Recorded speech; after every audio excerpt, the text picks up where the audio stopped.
সাইয়েদনা মূসা আলাইহিস সালাম আল্লাহকে জিজ্ঞেস করলেন, ইয়া রাব্বি আয়াগলিবুকান নাওমু, আল্লাহ আপনার কি ঘুমে ধরে না? সুবহানাল্লাহ পড়েন। আয়াগলিবুকান নাওমু, আপনার কি ঘুমে ধরে না? আপনার উপর কি ঘুম বিজয় লাভ করে না? আমি তো সারাদিন কাজ করার পরে আমার ঘুমে ধরে। আমি সারাদিন রাখালগিরির কাজ করি, ছাগল চড়াই। পৃথিবীর সব নবীরা ছাগল চড়াতেন। মা মিন নাবিয়্যিন ইল্লা রাআল গানাম, পৃথিবীতে এমন কোনো নবী নাই যেই নবী মেষ চড়ায় নাই, বকরি চড়ায় নাই। সুবহানাল্লাহ পড়েন। সাহাবারা বললেন, ইয়া রাসূলুল্লাহ আপনিও মেষ চড়িয়েছেন? বিষ্ণু বললেন, হ্যাঁ আমিও মেষ চড়িয়েছি। আমি তো অল্প কিছু টাকার বিনিময়ে মক্কাতে ছাগলগুলো চড়ায় দিতাম। সুবহানাল্লাহ পড়েন। তো মুসা আলাইহিস সালাম বললেন, আল্লাহ আয়াগলিবুকান নাওমু, আল্লাহ আপনার কি ঘুমে ধরে না? আল্লাহ বললেন, কোনো কথা বলা যাবে না, দুইটা গ্লাসের ভেতরে পানি নাও আর পানি ভর্তি গ্লাস নিয়ে তুর পাহাড়ের উপরে দাঁড়াও। সাইয়েদনা মুসা আলাইহিস সালাম দাঁড়ালেন। আল্লাহরে আবার জিজ্ঞেস করলেন, আল্লাহ আমি জিজ্ঞেস করলাম কি, আপনি করতে বললেন কি? আল্লাহ বললেন, কথা বলো না, যা বলেছি তাই করো। আল্লাহর সাথে বেশি কথা চলে না, তিনি সব রাজার বড় রাজা, মহারাজা। চিল্লা এখন ঠিক কিনা? তো মুসা আলাইহিস সালাম কিছু বলতে পারে না, পানি নিয়ে দাঁড়িয়ে রইলেন। মুসা আলাইহিস সালামকে আল্লাহ বললেন, তুমি দাঁড়িয়ে থাকো। আর ঘুম রে বললেন, ঘুম তুই মুসারে ধর। ঘুম যে এবার সাইয়েদনা মুসা আলাইহিস সালামকে ধরেছে, উনি ঘুমের ধাক্কায় আর থাকতে পারেন, একবার ডানে যায় আর একবার বাঁয়ে যায়। ঘুমের ধাক্কায় হঠাৎ করে কাত হয়ে পড়ে যায় আর গ্লাসগুলো মাটিতে পড়ে খান খান হয়ে ভেঙে যায়। আল্লাহ ডেকে বললেন, মুসা বেশি কিছু হেফাজতের তো দায়িত্ব দেই নাই, শুধু দুইটা গ্লাস হেফাজতের দায়িত্ব দিয়েছে। ঘুমের কারণে এগুলোর হেফাজত করতে পারো নাই, ভেঙে খান খান হয়ে গিয়েছে। আমি যদি তোমাদের মতো ঘুমিয়ে যেতাম তাহলে পৃথিবীর সাথে সূর্য লেগে, সূর্যের সাথে চন্দ্র লেগে গোটা মহাবিশ্বটা এভাবে গ্লাসের টুকরার মতো খান খান হয়ে যেত রে মুসা। এজন্য লা তাখুযুহু সিনাতুন ওয়ালা নাওম, আমার ঘুমেও ধরে না, ঘুমের আগে যে তন্দ্রা আসে ওইটাও ধরে না। নেভার স্লিপ অর স্লাম্বার ওভারট্যাক্সিং, আল্লাহর ঘুমও নাই, তন্দ্রাও নাই। সুবহানাল্লাহ পড়ে। এজন্য ওই আল্লাহর জিকির বেশি বেশি করার দরকার আছে না নাই? বিষ্ণু বললেন, আফদালু যিকরি লা ইলাহা। তো এমন আল্লাহর ইবাদত আমরা করি যার ঘুম নাই, যার তন্দ্রা নাই। সুবহানাল্লাহ পড়ে। যার শক্তির সামনে কোনো শক্তি নাই, তিনি যা ইচ্ছা তাই করতে পারেন, ঠিক কিনা? ফাআলুল লিমা ইউরিদ, তিনি পাহাড়কে দরিয়া করতে পারেন, দরিয়াকে পাহাড় করতে পারেন, ধনীরে গরিব করতে পারেন, গরিবরে ধনী করতে পারেন, সম্মানিতরে অপমানিত করতে পারেন, অপমানিতরে সম্মানিত করতে পারেন। চিল্লায় বলেন, তিনি কে? তিনি ফাআলুল লিমা ইউরিদ, যা মনে চায় তাই করতে পারেন। ইন্না বাতশা রাব্বিকা লাশাদীদ, আল্লাহ বলেন আমার পাকড়াও, আমার শাস্তি, আমার পানিশমেন্ট বড় ডেঞ্জারাস, কড়া। আমি আল্লাহ সব সময় ধরি না, ধরলে ছাড়ি না। ধরে ধরে ধরে না, ধরলে আল্লাহ, খেয়াল রাখবেন, আল্লাহ ছাড় দেয় কিন্তু ছেড়ে দেয় না। এটা আমাদের জন্য রিমাইন্ডার। আমরা প্রায় অন্যায় অপরাধ প্রবণতার সাথে এতটাই জড়িয়ে পড়ি, আমরা ভাবি আল্লাহ হয়তো পানিশমেন্ট দিবে না, কিন্তু আল্লাহ ছাড় দিচ্ছে, আল্লাহ ছেড়ে দিবেন না। চিল্লা এখন ঠিক কিনা? ফেরাউনরে আল্লাহ ছাড় দিয়েছে, ছেড়ে দেয় নাই। নমরুদরে ছাড় দিয়েছে, ছেড়ে দেয় নাই।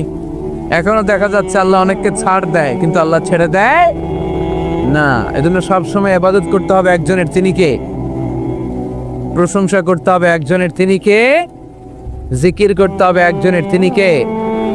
বিশ্বনবী বলতেন, লা ইয়াজালু লিসানুকা রাতবান মিন যিকরিল্লাহ, তোমার জিহ্বাটা যেন সবসময় আল্লাহর জিকিরে, আল্লাহর স্মরণে ভিজে থাকে। আবার বিশ্বনবী বলতেন, হাব্বুল কালাম ইলাল্লাহি আরবা, আল্লাহর কাছে সবচাইতে প্রিয় কথা চারটি। কয়টি? সবাই বলেন কয়টি? এক হচ্ছে সুবহানাল্লাহ, দুই হচ্ছে আলহামদুলিল্লাহ, তিন হচ্ছে লা ইলাহা ইল্লাল্লাহ, চার হচ্ছে আল্লাহু আকবার। প্রথমটা কি? দ্বিতীয়টা? তৃতীয়টা? চার নাম্বারটা? আবার আওয়াজ করে সবাই পড়েন, প্রথমটা কি? দ্বিতীয়টা? তৃতীয়টা? চতুর্থটা? আহাব্বুল কালাম ইলাল্লাহি আরবা, আল্লাহর কাছে সবচাইতে প্রিয় কথা এই চারটা, সবচাইতে প্রিয় কথা। আর এই প্রতিটা কথার ভেতরে আল্লাহর নাম আছে না নাই? দেখেন, সুবহানাল্লাহ আল্লাহ আছে, আলহামদুলিল্লাহ, লা ইলাহা ইল্লাল্লাহ, আল্লাহু আকবার আছে না নাই? তার মানে জিকির করতে হলে ওই জিকিরের মধ্যে নাম থাকতে হবে কার? আল্লাহর নাম ছাড়া এদেশে অনেক জিকির আছে না নাই? লাফালাফি করে হুই হুই হাই, হ্যাঁ পেকুয়াতে আলহামদুলিল্লাহ এগুলো বোধহয় নাই, কম। হ্যাঁ, জিকির হতে হবে তাদাররুআ ওয়া খুফিয়া, গোপনে, দুনাল জাহরি বিল কওল, চিৎকার চেঁচামেচি করে নয়। এদেশে অনেকে জিকিরও করে আবার বাসার আগায় উঠে যায়, আছে না নাই? আবার জিকির করতে করতে লাফাতে লাফাতে যিনি জিকির করে ওনার কাঁধের উপরে ওঠে, দেখছেন আপনারা? আমি এখন জিকির করাচ্ছি, তাসবিহ পড়াচ্ছি, আপনারা যদি লাফ দিয়ে আমার কাঁধে ওঠেন, আমি যাব কই? আল্লাহ রাসূল সাল্লাল্লাহু আলাইহি ওয়াসাল্লাম সাহাবাদেরকে নিয়ে তাসবিহ পড়ছেন, জিকির করছেন, কোন সাহাবারা লাফাতে লাফাতে খেজুর গাছের আগায়, এরকম পাওয়া যায়? অথবা সাহাবারা আবেগের চোটে লাফাতে লাফাতে আল্লাহ রাসূলের কাঁধের উপর, এরকম হয়েছে কোনোদিন? তাহলে এইরকম সিস্টেমে হুই হাই করে লাফালাফি করে কোনো ধরনের জিকির করা যাবে? জিকির করতে হবে হাতের কড়ায়, গুনে গুনে, ভদ্রভাবে। আব্দুল্লাহ ইবনে আমর ইবনে আস তিনি বর্ণনা করেন, রাআইতু রাসূলুল্লাহ সাল্লাল্লাহু আলাইহি ওয়াসাল্লাম ইয়াকিদু তাসবিহা বিয়ামিনি, আমি আল্লাহ রাসূলকে ডান হাতের গিরায় এভাবে আস্তে আস্তে তাসবিহ পড়তে দেখেছি। সুবহানাল্লাহ। কোন হাতের গিরায়? নাকি বাম হাত? আমরা কোনপন্থী? সব নবীরা কোনপন্থী ছিল? জান্নাতে ঢুকবে কোনপন্থীরা? এজন্য ডানপন্থী হতে রাজি আছেন তো সবাই? ডান হাতের গিরায় তাসবিহ পড়বে, রাজি আছেন? এইভাবে ডান হাতটা উঁচু করেন, এই আঙ্গুলটা এই এখানে ধরে এইভাবে পড়বেন, সুবহানাল্লাহ সুবহানাল্লাহ সুবহানাল্লাহ। এই আঙ্গুলের গিরা কিয়ামতের দিন আপনার পক্ষে সাক্ষী দিবে। আমরা যেন বেশি বেশি আল্লাহর জিকির করতে পারি, আল্লাহ তৌফিক দাও। আমরা যেন আল্লাহর শুকরিয়া বেশি বেশি করতে পারি, আল্লাহ তৌফিক দাও। বিশ্বনবী দোয়া করতেন, আল্লাহুম্মা জাআলনি সাবুরা ওয়া জাআলনি শাকুরা ওয়া জাআলনি ফি আইনি সগীরা ওয়া ফি আ'য়ুনিন নাসি কাবীরা। হে আল্লাহ, আপনি আমারে ধৈর্যশীল বান্দা বানান, আল্লাহ আপনি আমারে শুকরগুজার বানান, আল্লাহ আমার চোখে আপনি আমারে ছোট বানান, মানুষের চোখে আপনি আমারে বড় বানান। আমিন পড়েন। আমরা শুকরগুজার হতে চাই না, আমরা অভিযোগ করি বেশি, কমপ্লেইন, এটা আল্লাহ আমারে দিল না, ওইটা দিল না, এরকম অভিযোগ আছে না নাই? যে অবস্থানে আছে এটাতে খুশি না। এজন্য বিশ্বনবী বলতেন, উনজুর ইলা মান হুয়া আসফালা মিনকা, তোমার চেয়ে যে খারাপ অবস্থানে আছে তার দিকে তাকাও, তাহলে তোমার ভালো লাগবে। ওয়ালা তানজুর ইলা মান হুয়া আ'লা মিনকা, তোমার চেয়ে যে ভালো পজিশনে আছে ওর দিকে তাকিও না, যে খারাপ অবস্থানে আছে ওর দিকে তাকাও। তুমি তোমার অবস্থানে থেকে খুশি নাও, কিন্তু অনেকে আছে তোমার অবস্থানে পৌঁছার জন্য সে লড়াই করে যাচ্ছে আর সংগ্রাম চালিয়ে যাচ্ছে। তোমার জায়গাটাতে পৌঁছা, যেই জায়গায় বসে তুমি আল্লাহরে গালি দাও, তোমার ভাল লাগে না, ওই জায়গাটায় আসা বসা অনেকের কাছে স্বপ্ন, অনেকের কাছে স্বপ্ন। শেখ সাদি রাহিমাহুল্লাহ, ওনার একবার আর্থিক দৈন্যতা যাচ্ছিল। ইরানের বিখ্যাত কবি বালাগাল উলা বিকামালিহি এর রচয়িতা, টাকা নাই, পয়সা নাই, পায়ে দেওয়ার মতো জুতা নাই। তো মনে মনে আফসোস, হায়রে আমি এত বড় কবি, আমার পায়ে দেওয়ার মতো জুতা নাই। তো আফসোস করে ঘর থেকে বেরিয়ে দেখে একজন ভিক্ষুক ভিক্ষা করে, তার দুইটা পাই নাই। শেখ সাদির পায়ে জুতা নাই, শেখ সাদির পায়ে কি নাই? আর ভিক্ষুকের কি নাই? পাই নাই। উনি সেজদায় পড়ে গেলেন, আল্লাহরে বললেন, আল্লাহ শুকর, আলহামদুলিল্লাহ, অনেক ভালো আছি, অনেক সুখে আছি। এজন্য আপনার চেয়ে যে খারাপ অবস্থানে আছে ওর দিকে একটু তাকান। ঠিক যে মুহূর্তে আমরা এখন, কি সুন্দর, শীত না গরম না, ওয়েদারটা খুব চমৎকার না? এই পরিবেশে যে মুহূর্তে আমরা কথা শুনছি, ঠিক এই মুহূর্তে হাসপাতালের বেডে শুয়ে অনেকে মৃত্যুর প্রহর গুনছে। অনেকের ক্যান্সার, যার নেই কোনো অ্যান্সার, তার প্রতিটা সেলের ভিতরে জ্বালা, আমি টাকা চাই, পয়সা চাই, কত কিছু চাই, এটা লাগবে, ওইটা লাগবে, এটা চাই, ওইটা চাই। হাসপাতালের ওই ক্যান্সারের রোগীটা কিচ্ছু চায় না, ও শুধু বাঁচতে চায়। ও কি চায়? ও শুধু বাঁচতে চায়।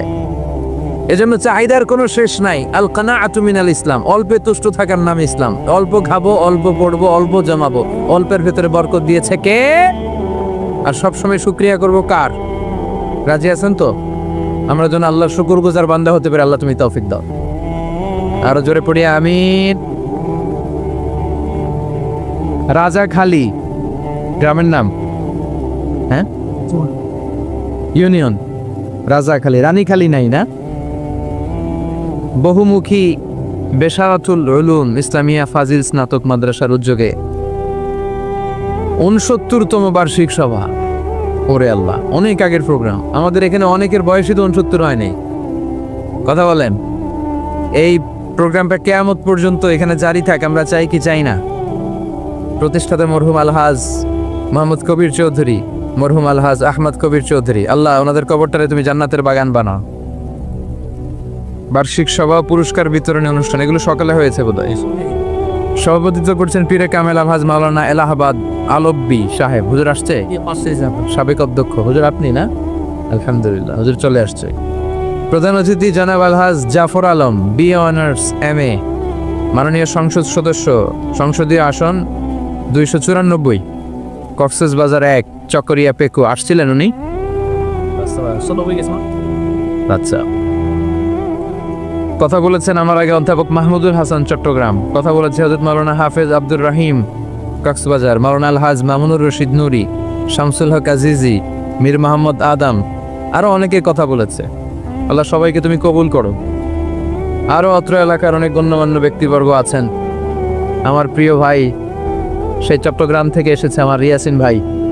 তারপরে আছে তানজিমুল উম্মাহ, চট্টগ্রাম শাখার প্রিন্সিপাল।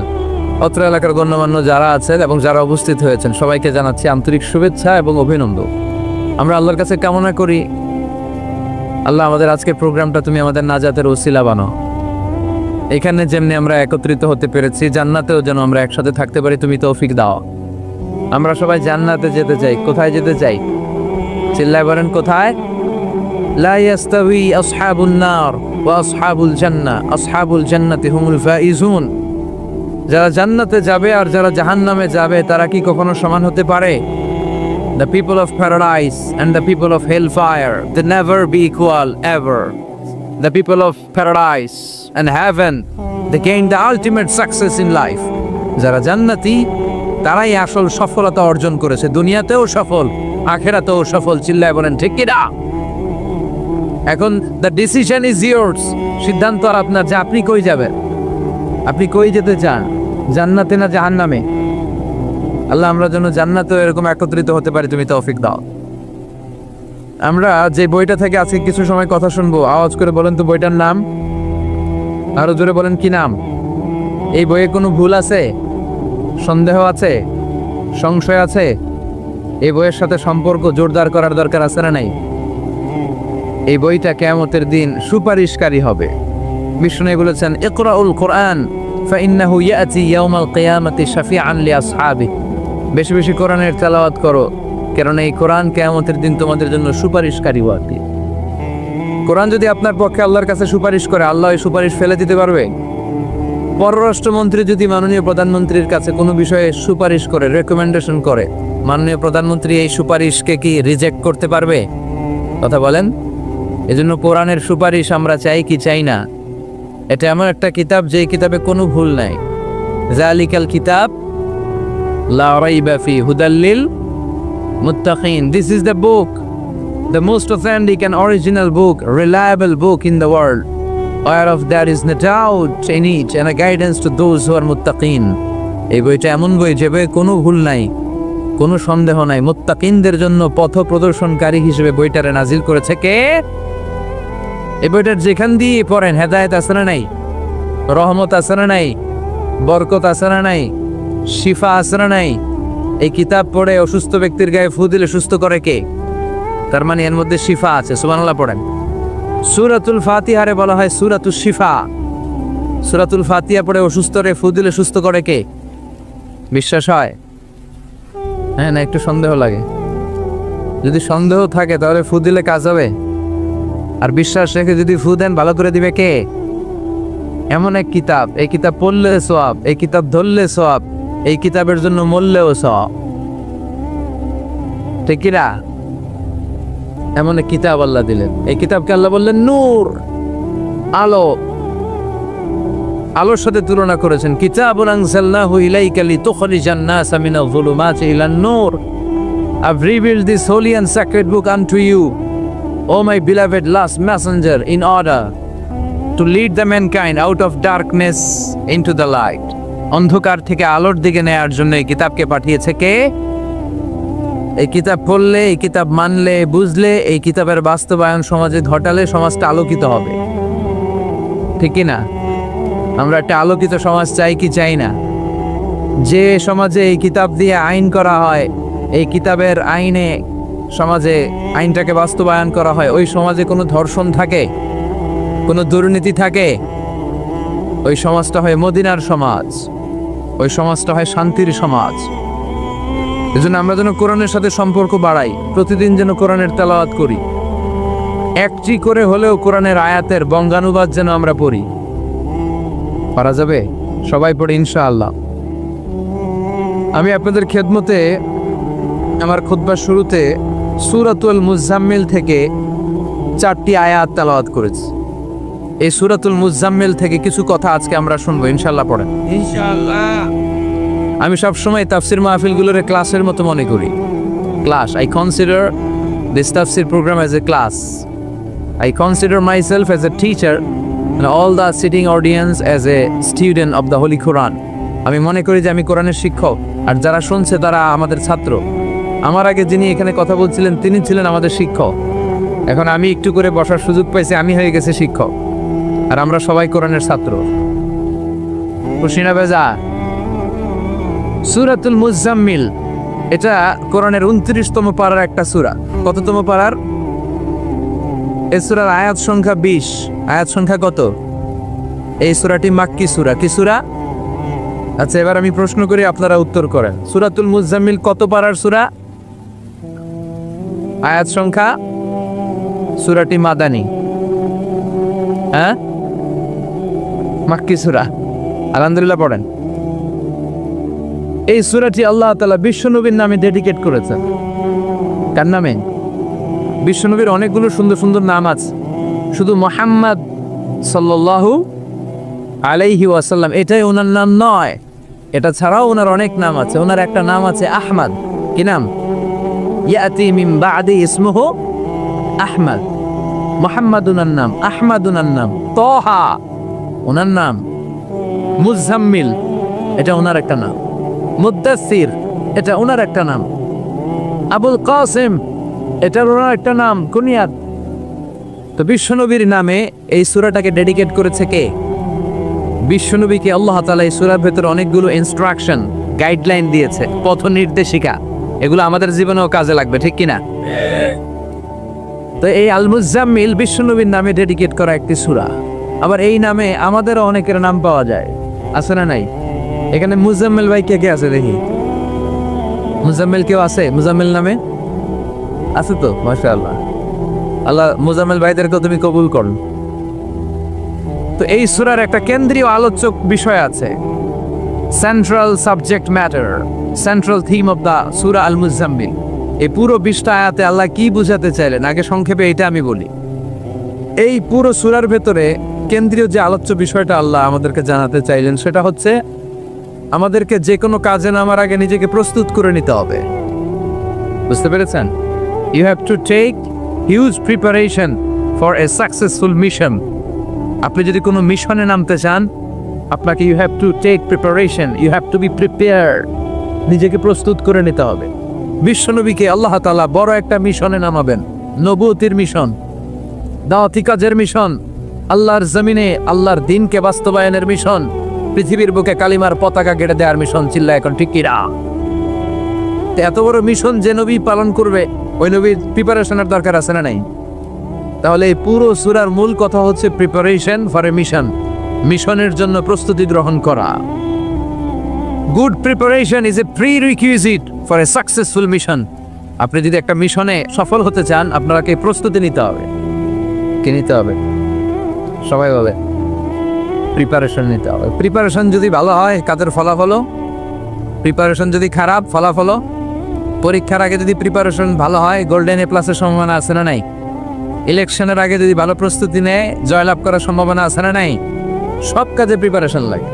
এই যে আমরা প্রতিদিন সালাত পড়ি, নামাজ আদায় করি, প্রস্তুতি লাগে না? কি প্রস্তুতি লাগে?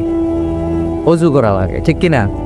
ইয়া আইয়ুহাল্লাযীনা আমানু ইযা কুমতুম ইলাস সালাতি ফাগসিলু ওয়ুজুহাকুম ওয়া আইদিয়াকুম ইলাল মারাফিক ওয়ামসাহু বিরুউসিকুম ওয়া আরজুলাকুম ইলাল কা'বাইন। সুবহানাল্লাহ। পড়ে আল্লাহ রেখে বললেন, গোলাম যখন নামাজে যাবা, নামাজের প্রস্তুতি নাও। কথাটা কার? আগে চেহারা ধৌত করো, হাত দুইটা কনুই পর্যন্ত ধৌত করো, তারপরে মাথা মাসে করো, তারপরে পা ধৌত করো, তারপরে সালাত কায়েম করতে যাও। তার মানে সালাত একামাতুস সালাত প্রতিষ্ঠার আগে আপনাকে প্রস্তুতি নিতে হবে। নামাজে যাওয়ার আগে ওযু করা লাগবে, ঠিক কিনা? আবার জুমার নামাজে আপনি যাবেন, আগামীকাল জুমাবার না, এই জুমার নামাজে যাওয়ার আগে প্রস্তুতি আছে না নাই? কি প্রস্তুতি আছে? গোসল করা লাগে, ঠিক কিনা? আতর মাখা লাগে, সুন্দর পারফিউম দেওয়া লাগে, তারপর জুমার খুতবা শোনার জন্য মসজিদে আগে আগে যাওয়া লাগে, ঠিক কিনা? তার মানে নামাজের আগে প্রস্তুতি লাগে, জুমার সালাতের আগে প্রস্তুতি লাগে, আবার রোজার আগেও প্রস্তুতি আছে না নাই? বিশ্বনবী রমাদান আল মুবারক আসার 2 মাস আগ থেকে প্রস্তুতি নিতেন। বিশ্বনবী দোয়া করতে শুরু করতেন রজব মাস থেকে, আর আল্লাহর কাছে বলতেন, আল্লাহুম্মা বারিক লানা ফি রজব ওয়া শাবান ওয়া বাল্লিগনা রমাদান। রজব শাবানে বরকতে দাও, রমজান মাসে গুনাহ ঝরাও। সপ্তাহ জুড়ে তুমি বরকতে দাও, জুমার দিনেতে গুনাহ ছড়াও। রজব শাবানে বরকতে দাও, রমজান মাসে গুনাহ ছড়াও। চিল্লায় পড়েন আমিন। রমজান আসার 2 মাস আগে বিশ্বনবী রজব মাস থেকে রমজানের প্রস্তুতি নিতেন। আল্লাহু আকবার। আর পড়তেন, আল্লাহুম্মা বারিক লানা ফি রজব ওয়া শাবান। ও আল্লাহ, রজব আর শাবান মাসে আপনি বরকত দেন, ওয়া বাল্লিগনা রমাদান, রমজান মাসে পৌঁছে দেন। এখন যে মাসটা চলতেছে এটা কি মাস? হ্যাঁ, তাহলে রমজানের প্রস্তুতি নেওয়ার দরকার আছে না নাই? রমজানের 2 মাস আগ থেকে উনি প্রস্তুতি নিতেন। এরপরে ঈদ আসার আগে রমজানের প্রস্তুতি আছে না নাই? ও মন রমজানের ওই রোজার শেষে এলো খুশির ঈদ, তুই আপনাকে আজ বিলিয়ে দে শোন আসমানি তাকি, তোর সোনা দানা বালা খানা সব রাহে লিল্লাহ, দে যাকাতে মুর্দা মুসলিমের আজ ভাঙাইতে নি। ঈদ পড়েন, রমজানের ওই রোজার শেষে এলো খুশির ঈদ, তুই পড়বি ঈদের নামাজ রে মন সেই ঈদ গাহে, যে ময়দানে সব গাজী মুসলিম হয়েছে শাহী। ঈদ রমজানের ওই রোজার শেষে এলো খুশির ঈদ। আলহামদুলিল্লাহ পড়েন। তার মানে নামাজের আগে প্রস্তুতি লাগে, রোজার আগে প্রস্তুতি লাগে, ঈদের আগেও প্রস্তুতি লাগে। এরপরে হজ যদি পালন করতে চান তারও প্রস্তুতির দরকার আছে না? একজন হজ করবে, প্রস্তুতি লাগবে না? কি প্রস্তুতি লাগবে? হ্যাঁ, পাসপোর্ট লাগবে, হজের ভিসা লাগবে, তারপরে রেজিস্ট্রেশন করা লাগবে, আশকোনার হাজি ক্যাম্পে প্রশিক্ষণ নেওয়া লাগবে, রিয়াল কিনা লাগবে, ইজার কিনা লাগবে, রিদা কিনা লাগবে, বেল্ট কিনা লাগবে, হজের নিয়ম কানুন জানা লাগবে, ঠিক কিনা? দেখেন, নামাজের আগে প্রস্তুতি লাগে, রোজার আগে প্রস্তুতি লাগে, হজের আগে প্রস্তুতি লাগে, কিন্তু যাকাতের আগে লাগে না। হ্যাঁ, যাকাতের জন্য 1 বছর আগ থেকে প্রস্তুতি নেওয়া লাগে। আপনি কবে নিসাব পরিমাণ সম্পদের মালিক হলেন ডায়েরিতে নোট রাখার দরকার আছে না নাই? তার মানে নামাজের আগে প্রস্তুতি, রোজার আগে প্রস্তুতি, যাকাতের আগে প্রস্তুতি, হজের আগে প্রস্তুতি। এই সূরার মধ্য দিয়ে রব্বুল আলামিন বিশ্বনবীরে বুঝাতে চাইলেন, ও নবী, বিশাল একটা মিশনে আপনি নামবেন, বিশাল একটা যুদ্ধে আপনি নামবেন, কালেমার বাণীকে দুনিয়ার বুকে প্রচার করার গুরু দায়িত্ব নিয়ে নামবেন। এত বড় দায়িত্ব পালনের আগে আপনার প্রস্তুতি নেওয়ার দরকার আছে না নাই?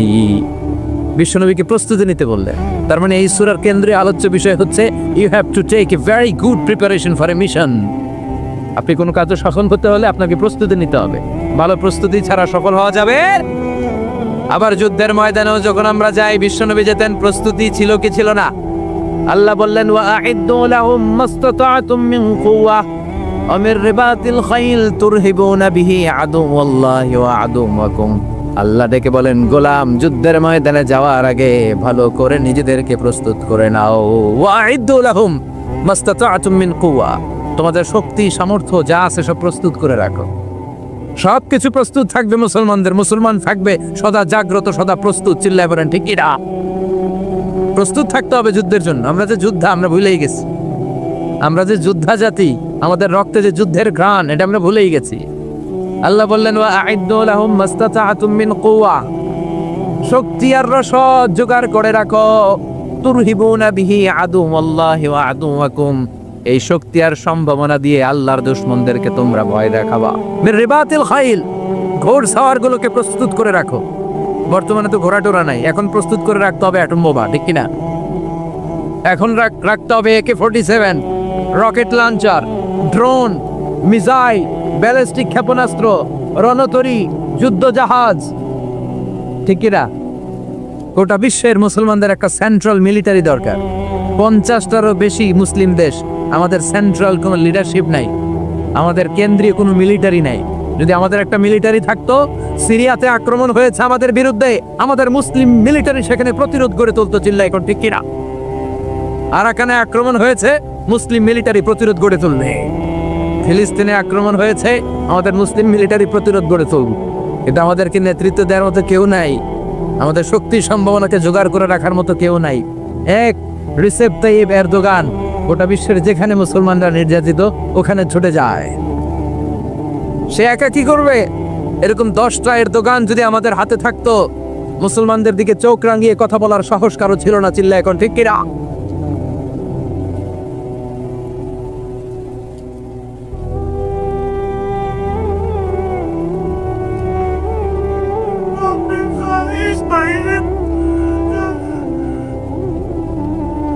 ওয়া'আইদ্দু লাহুম মাস্তাতা'তুম মিন কুওয়া, ও নবী শক্তি সম্ভাবনা সব কিছু জোগাড় করে রাখেন। মুসলমান থাকবে সদা প্রস্তুত, সদা সজাগ।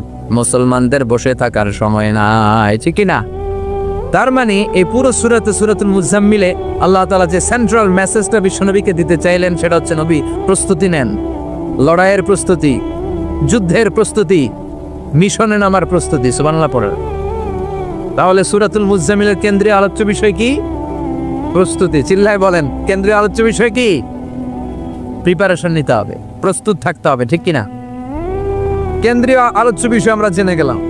এবার জানবো কোন প্রেক্ষাপটে এই সূরাটা নাজিল হয়েছে। শুনবেন?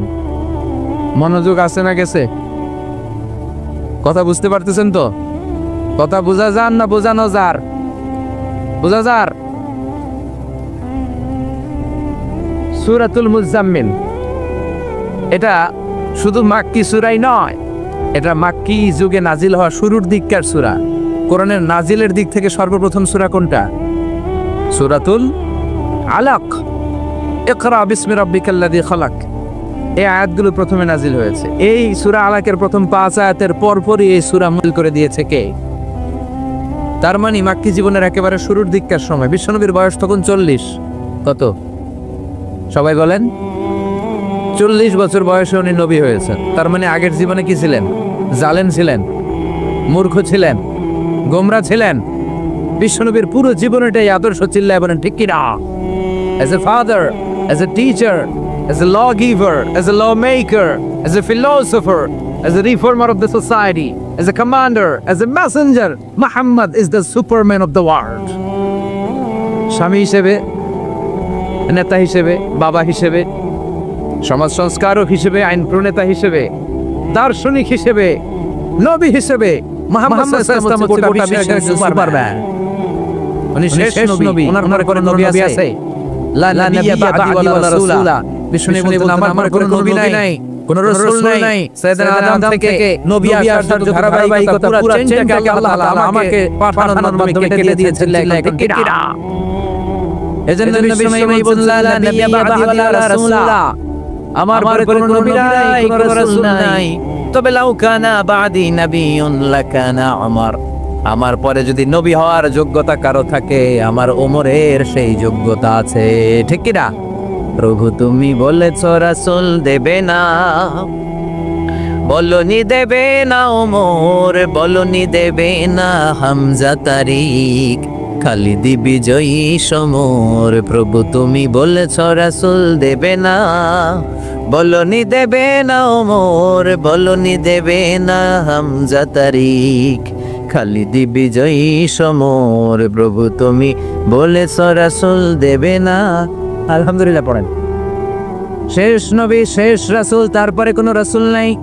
ওনার জীবনটা এমন জীবন, নবুয়তের পরের জীবন যেমনি আমাদের জন্য আদর্শ, নবুয়তের আগের জীবনটাও আদর্শ করে দিয়েছে কে? এই 40 বছরে উনি নবী হয়েছেন, তার আগে উনি ছিলেন শ্রেষ্ঠ মানুষ, as-সাদিক আল-আমিন। জীবনের মিথ্যা বলছে। ওনার ঘোর শত্রুরাও বাড়ি থেকে অনেক দূরে কোথাও বেড়াতে গেলে ওনার বাসায় ডিপোজিট করে যাইত, ওনার বাসায় আমানত রেখে যাইতো। সুবহানাল্লাহ পড়েন। পার্টি করে আবু জাহেলের পার্টি। পার্টি কোন পার্টি? বিশ্বনবী বলতেন আবু জাহেলের পার্টি করে ওর কাছে ডিপোজিট রাখো।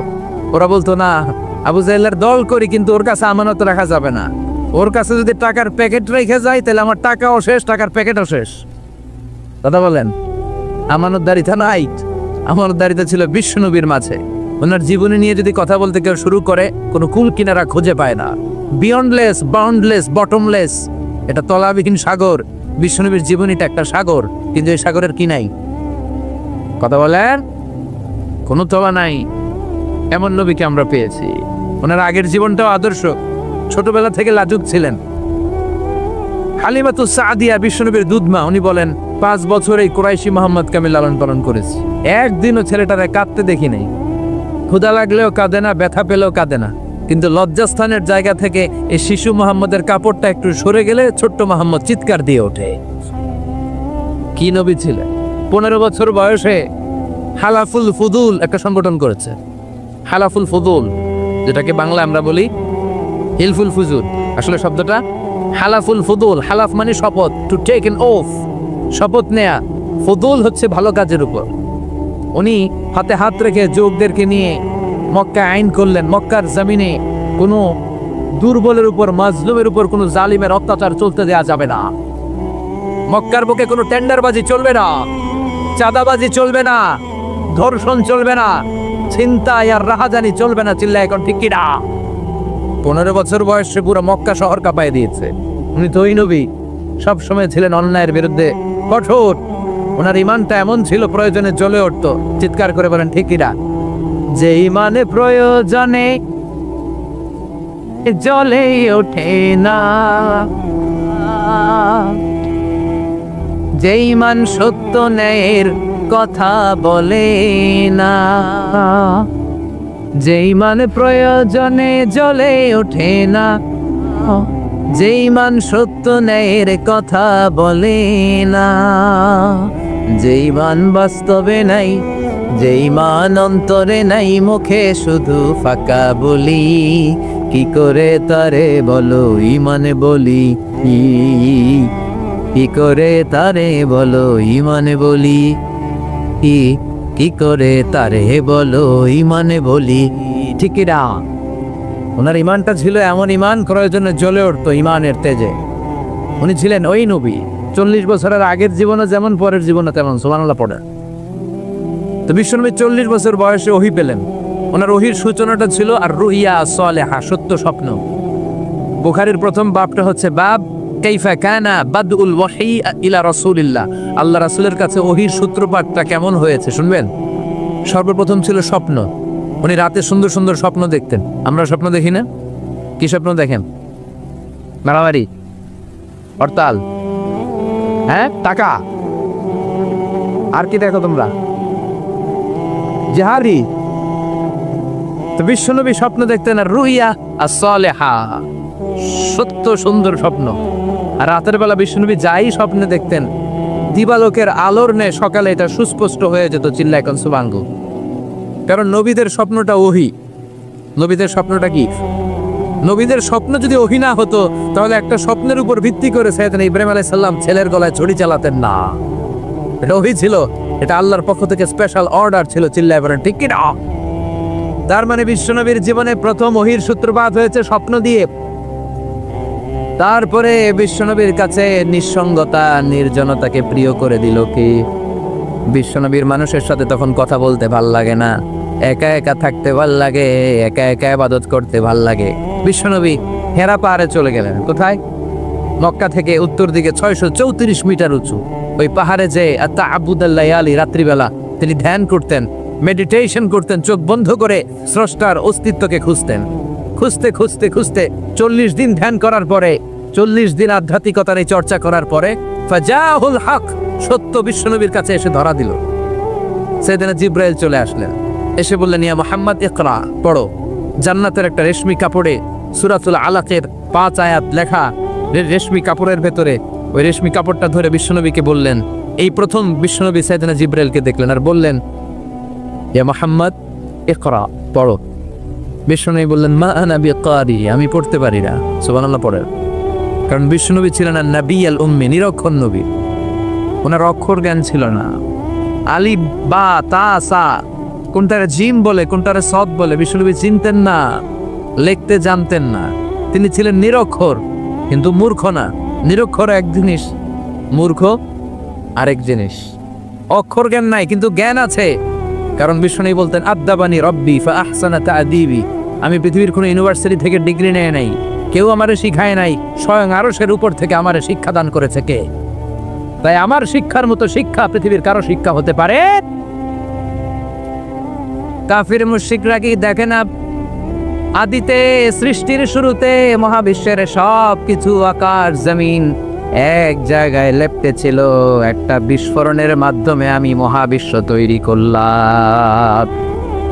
আর এই পৃথিবীর মধ্যে, এই বসুন্ধরার মধ্যে, এই মহাবিশ্বের মধ্যে প্রাণবন্ত যা আছে সব কিছু আমি পানি থেকে তৈরি করলাম। এই পৃথিবীতে প্রাণবন্ত যা আছে তার সবটাই আল্লাহ কি থেকে তৈরি করেছে? পানি থেকে। এটা হচ্ছে কোরআনের থিওরি, যার প্রাণ আছে ওইটা তৈরি হয়েছে পানি থেকে। বিজ্ঞান এসে এটাই স্বীকার করেছে। বিজ্ঞান বলেছে এই পৃথিবীর প্রথম যে প্রাণ এটা পাওয়া গিয়েছে পানিতে। ওই প্রাণের নাম দিয়েছে তারা অ্যামিবা। কি নাম দিয়েছে? It's a very small unicellular organism in this universe. এককোষী অণুজীব, খুবই ছোট। তারা বলেছে এটা পানি থেকে এসেছে। তারপরে এসেছে জুপ্লাঙ্কটন, ফাইটোপ্লাঙ্কটন, ব্যাকটেরিয়া প্লাঙ্কটন। এই শৈবালগুলো, এই স্পিসিসগুলো, এই প্রজাতিগুলো পানি থেকে ডেভেলপ করেছে। তাহলে বিজ্ঞান যা বলেছে তার সাথে কোরআনের হুবহু মিল আছে না নাই? আবার আল্লাহ বললেন, পানির মধ্যে আমি অনেক ক্যাটাগরি করেছি। পানির মধ্যে কিছু আছে মিঠা পানি, যেটা খেলে আমাদের হৃদয় ঠান্ডা হয়ে যায়। আবার পানির মধ্যে কিছু আছে লোনা পানি, যেটা মুখে তোলা যায় না, ঠিক কিনা? হাদা আদবুন ফুরাত ওয়া হাদা মিলহুন উজাজ। একটা লোনা পানি, একটা মিঠা পানি, দুই সাগরের পানি দুই দিক দিয়ে বয়ে যায়, মাঝখানে অদৃশ্য দেয়াল দিয়ে দিল কে? مرج البحرين يلتقيان بينهما برزخ لا يبغيان فبأي آلاء ربكما تكذبان। লোনা পানির সাগর, মিঠা পানির সাগর বয়ে যায়, মাঝখানে অদৃশ্য দেয়াল, একটা পানি আরেকটার সাথে মিশে না, ঠিক কিনা? এই দৃশ্য দেখছেন আপনারা? কোথায় দেখেছেন? চাঁদপুর।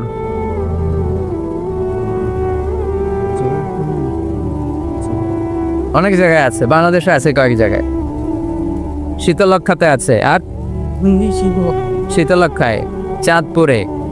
এরপরে আমি দেখে এসেছি নীল নদ আর লোহিত সাগরের পানি মিশানো। অবাক লাগে না? সুবহানাল্লাহ কইবেন না? একটা লবণাক্ত আর একটা মিঠা, দুইটাই তো পানি, মাঝখানে ব্যারিকেড দিল কে? আল্লাহ। বরফ কেন মিশে না? একটা পানির ডেনসিটি হাই আর একটা লো, একটা টেম্পারেচার হাই আর একটা লো, বলে যদিও পানি একটার সাথে আর একটা মিশে না। এই কারিগরটা কে? তার মানে বিজ্ঞান যা বললো কোরআন হুবহু তাই বলেছে। একটা লোনা পানি আরেকটা মিঠা পানি, একটার সাথে আরেকটা মিশে না। আবার আমাদের এলাকাগুলোর ভেতরে, জেলাগুলোর ভেতরে, থানাগুলোর ভেতরে আল্লাহ লোনা পানির নদী দেয় নাই, ওইখানে দিয়েছে মিঠা পানির নদী। কারণ আমাদের এলাকার ভেতরে, গ্রামের ভেতরে লোনা পানির যদি নদী হতো, আমাদের গাছপালা একটাও টিকতো না, ঠিক কিনা? এই সুন্দর ফুল, সুন্দর ফল, মিঠা নদীর পাহানি, আল্লাহ তোমার মেহেরবানি। তুমি কতই দিলে রতন, ভাই বেরাদর পুত্রের স্বজন ক্ষুধা পেলে অন্য যোগাও মানি চাই না মানি আল্লাহ তোমার মেহেরবানি সুন্দর ফুল মিঠা নদীর পাহানি আল্লাহ তোমার মেহেরবানি আল্লাহু আকবার খালাকা ফাসাওয়া কদ্দারা ফাহাদা যেখানে যতটুকু পানির দরকার ততটুকু দিলেন পেঁয়াজের ভেতরেও পানি দিলেন রসুনের ভেতরেও পানি দিলেন ক্ষীরার ভেতরেও পানি দিলেন তরমুজের ভেতরেও পানি দিলেন আবার ডাবের ভেতরেও পানি আসারা নাই আন্না সাবাবনাল মাআ সাব্বা যতটুকু ঢালা দরকার ততটুকু দিছে আল্লাহু আকবার পেঁয়াজের ভেতরে যতটুকু সিক্ততা তরমুজের ভেতরে ততটুকু না তরমুজের ভেতরে যতটুকু পানি আপেলের ভেতরে ততটুকু না আবার আমড়ার ভেতরে যতটুকু পানি আমের ভেতরে ততটুকু না সুবহানাল্লাহ আল্লাহ সাবাবনাল মাআ সাব্বা এই পানিটা H2O হাইড্রোজেনের দুইটা মলিকিউল আর অক্সিজেনের একটা মলিকিউল কি আজীব কথা দুইটাই গ্যাস দুইটাই কি কিন্তু দুই গ্যাস একসাথে মিলাইলে পানি হয়ে যায় আল্লাহু আকবার এজন্য আল্লাহ বললেন ওয়াজআলনা মিনাল মাই কুল্লা শাইইন হাই পানি থেকে আমি প্রাণবন্ত সব কিছু বানালাম এই পানির অপর নাম জীবন আবার যদি পানি বেশি হয়ে যায় তখন মরণের সম্ভাবনা আছে না নেই বন্যা এই দেশে হয় কি হয় না আহা নূহ আলাইহিস সালামের উম্মাকে অবিশ্বাসের কারণে গাদ্দারির কারণে আল্লাহ এই প্লাবন দিয়ে পানি দিয়ে শেষ করে দিয়েছে এজন্য পানি দেখলেই এটা যে বাঁচার কারণ বাঁচার মাধ্যম এমনটা নয় এই পানি দিয়ে আল্লাহ আমাদেরকে শায়েস্তাও করতে পারে পানিশমেন্টও করতে পারেন শাস্তিও দিতে পারেন আযাব আর গজব দিয়ে তলিয়েও দিতে পারেন ঠিক কি না ওয়াজআলনা মিনাল মাই কুল্লা শাইইন হাই প্রাণবন্ত সব কিছু আমি পানি থেকে বানালাম আবার কোন কোন জায়গার পানির মধ্যে এত লবণ আমি দিয়ে দিলাম সেখানে কোনো কিছু বাঁচে না আসরা নাই জর্ডানে একটা সাগর আছে নাম ডেড সি নাম শুনছেন আজকে বাড়িতে যে গুগল করবা dead sea located in Jordan লিখলেই চলে আসবে আরবিতে বলে আল বাহরুল মাইয়িত মৃত সাগর কিছু বাঁচে না লবণের ঘনত্ব এত বেশি আপনার ছোট্ট বাচ্চাটার ওই সাগরে ফেলে দিলে ওর ডুববে না কারণ আপনার বাচ্চা যতটুকু জায়গা নিবে পানিতে তার চেয়ে বাচ্চার ওজন কম পানির ওজন বেশি এজন্য কিছু ডুবে না ওখানে মাছ হয় না ওখানে শ্যাওলা জন্মায় না ওখানে কাকড়া নাই চিংড়ি নাই কারণ লূত আলাইহিস সালামের কওমের লোকেরা হোমোসেক্সুয়ালিটি প্র্যাকটিস করত সমকামিতা পুরুষে পুরুষে বিয়ে এই আওয়াজ এখন বাংলাদেশেও ঢুকার চেষ্টা করতেছে তাওহীদপন্থী মুসলমানদেরকে সচেতন হতে হবে ওয়েস্ট থেকে কিছু আসলেই ইন্ডিয়া থেকে কিছু আসলেই আমার দেশে ঢুকতে দেওয়া যাবে না চিল্লায় বলো ঠিক কিনা অনেকে মনে করে আমেরিকা থেকে কালচার আসলো পোশাক আসলো এটাই মনে হয় মডার্ন ইন্ডিয়া থেকে নতুন পোশাক আসলো এটাই মনে হয় মডার্ন নো ইসলামের চেয়ে মডার্ন আধুনিক গোটা বিশ্বে দ্বিতীয় কিছু নাই চিল্লায় বলো ঠিক কিনা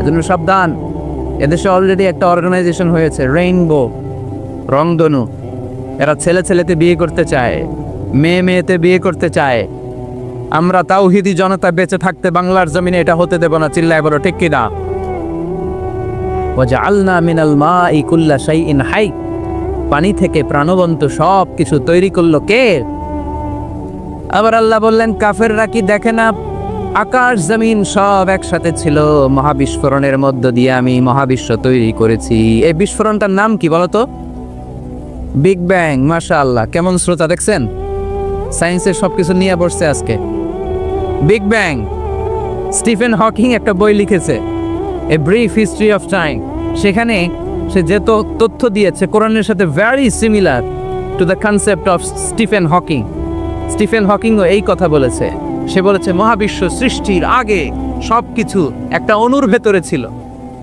হাই সিঙ্গুলারিটি সবকিছু এক জায়গায় ছিল ফাফাতাকনাহুমা এক বিশাল আওয়াজের মাধ্যমে এক বিস্ফোরণে মহাবিশ্ব সৃষ্টি হলো ওই আওয়াজটার নাম ছিল কুন আওয়াজটার নাম ছিল কি ইন্নামা আমরুহু ইযা আরাদা শাইআন আন ইয়াকুলা লাহু কুন ফায়াকুন আমরা বাংলায় বলি না কুন ফায়াকুন কুন ফায়াকুনের মালিক কে তিনি বলতে দেরি হতে দেরি হয় কুন হাও হয়ে যায় বি ইট ওয়াজ। আল্লাহ যখন বলেছেন কুন, এই আদিতে সব মিলে থাকা এই মহাবিশ্বের সবকিছু এক মহা বিস্ফোরণের মাধ্যমে গোটা বিশ্বে ছড়িয়ে করল, গোটা বিশ্বে ছড়িয়ে ঘুরতে আরম্ভ করলো।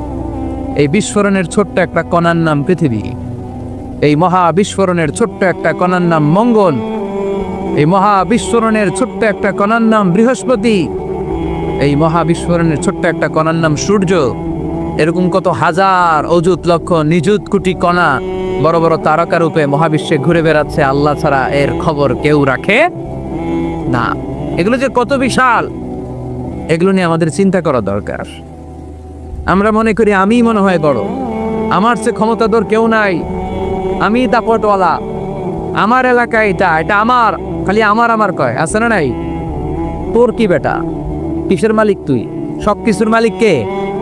পরের জায়গা পরের বাড়ি ঘর বাঁধিয়ায় আমি রই, আমি তো সেই ঘরের মালিক নই। পরের জায়গা পরের বাড়ি ঘর বাঁধিয়ায় আমি রই, আমি তো সেই ঘরের মালিক নই। ঠিক কি না? যেই বাড়িটাতে আজকে আমি থাকি, এটার আগে আমার বাবা ছিল, তার আগে দাদা ছিল, আমার পরে আমার ছেলে থাকবে, আমার নাতি থাকবে। এটার আসল মালিক আমি না, আমার ছেলে না, গোটা বিশ্বের আসল মালিক একজন সত্তা, তিনি কে? এজন্য সব আমার আমার এরকম দাপটওয়ালা কথা যেন আমরা না বলি। অহংকারীদেরকে আল্লাহ পছন্দ করে, বিনয়ীদের মর্যাদা আরশ পর্যন্ত নিয়ে যায় কে? মান তাওয়াদা লিল্লাহি ইল্লা রাফাআহুল্লাহ, যে নিচের দিকে নামতে চায় আল্লাহর টাইনা উঠায়, আর যে লাফায় লাফায় ওঠে থাপ্পড় মেরে আল্লাহ এত নিচে নিবে পৃথিবীর কেউ কল্পনা করতে পারবে না। ওই শয়তানের চেয়ে নিচে চলে যায়, চিল্লায় বলেন ঠিক কি না? এজন্য অহংকার যেন আমরা না করি, দাম্ভিকতা যেন না দেখায়। আমরা যেন একটু চিন্তা করি, এই যে বিস্ফোরণের মাধ্যমে গোটা বিশ্ব সৃষ্টি হলো, এটার তুলনায় কত ছোট্ট আমি, কত ক্ষুদ্র আমি। এই 64 জেলা নিয়ে আমাদের বাংলাদেশ পৃথিবীর সবচেয়ে বড় একটা দেশ। কি বলেন? কত ছোট জানেন? ওয়ার্ল্ড ম্যাপে আমাদের বাংলাদেশ লেখার জায়গাটাও নেই। BA পরে ইন্ডিয়ার উপরে, NG পরে বাংলাদেশের উপরে, LADSS আবার ইন্ডিয়ার উপরে। এত ছোট। আমাদের প্রতিবেশী দেশ ভারত আমাদের চেয়ে অনেক গুণ বড়, রাশিয়া প্রায় 100 গুণ বড়। তাহলে কত বড় বড় দেশ আছে? এরকম 200টা দেশ নিয়ে আমাদের এই বসুন্ধরা, আমাদের এই পৃথিবী। আবার এই 200টা দেশ মিলে এই পৃথিবীর 30 ভাগ, বাকি 70 ভাগ শুধু পানি। তার মানে মহাবিশ্বের সবচেয়ে বড় গ্রহের নাম পৃথিবী, তাই না? এত বড় হওয়ার পরও এটা বড় হইতে পারে নাই। পৃথিবী যে কত ছোট এটা কল্পনা করলে অবাক হতে হয়। বৃহস্পতি একটা গ্রহ আছে, আমাদের সৌরজগতের গ্রহ। আপনারা দেখবেন গুগল করলে একটার থেকে আরেকটার সাইজ কত বড়। বৃহস্পতি আমাদের চেয়ে অনেক বড়। যেই সূর্যের আলোতে সকালবেলা পৃথিবীটা আলোকিত হয়, এই সূর্যটা পৃথিবীর চেয়ে 13 লক্ষ গুণ বড়। সুবহানাল্লাহ মাহফিল শেষে কয় গুণ বড়? 13 গুণ বড়, 1300 গুণ বড়, 13,000 গুণ বড়। কয় লক্ষ? 13 লক্ষ গুণ বড়।